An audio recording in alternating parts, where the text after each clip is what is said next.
Assalamu alaikum wa rahmatullahi wa barakatuh everyone. I hope you're all doing good. Alhamdulillah. Welcome back to Madrasa, and today we will be doing part 2 of the story of Nabi Ebrahim alayhi salam. I hope you all enjoyed the story last week, and this week we will finish up the story inshallah. But before we start with that, we put our hands together and recite Surah Fatiha. Suratul Fatiha. أعوذ بالله من الشيطان الرجيم بسم الله الرحمن الرحيم الحمد لله رب العالمين الرحمن الرحيم مالك يوم الدين إياك نعبد وإياك نستعين اهدنا الصراط المستقيم صراط الذين أنعمت عليهم غير المغضوب عليهم ولا الضالين آمين رب اغفر لي ولوالدي آمين. Let's start with today's part 2 of the story of Nabi Ebrahim alayhi salam. Nabi Ebrahim asked Allah to show him how he gave life to the dead. Allah told him to tame 4 birds and then to slaughter them and put them on different hilltops, and put the parts of their bodies on different hilltops. He then had to call the 4 birds to come to him, and Nabi Ibrahim then saw how Allah put together all the different pieces of the bird from the different hilltops and made the 4 birds fly back to Nabi Ibrahim alayhi salam. That is Allah. Allah is almighty and all wise. With Nabi Ebrahim alayhi salam and Sarah was living an Egyptian lady called Hajar. Nabi Ebrahim and Sarah had no children. Sarah was not able to have children. She told Nabi Ebrahim to take a second wife. She told him to marry Hajar. Hajar gave birth to Nabi Ibrahim's firstborn child, a boy named Ismail. Nabi Ibrahim took Hajar and the baby Ismail to Makkah. That time nobody lived in Makkah yet. It was dry and hot with no water. Nabi Ibrahim alayhi salam left Hajar and the baby Ismail in the desert of Arabia.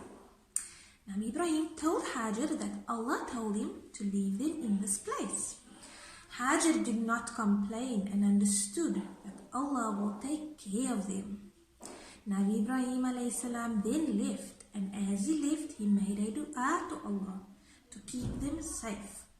They had only a little bit of food and water, and soon that was finished.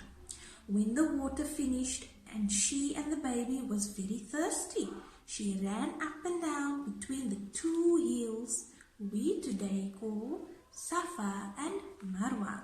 When we go to Makkah on Hajj, we walk between the 2 hills, Safa and Marwa. She did this 7 times, trying to see if she could see somebody or some water.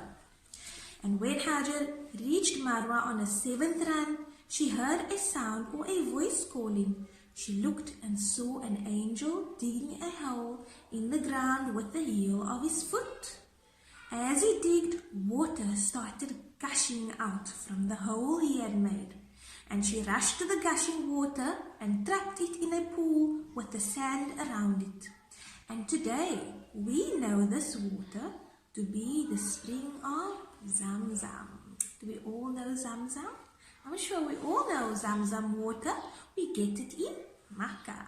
Only find it in Makkah. Get from there. If you know somebody that went on Hajj or went to Makkah, they will bring Zamzam water back. Hajar and Ismail stayed near the Zamzam spring.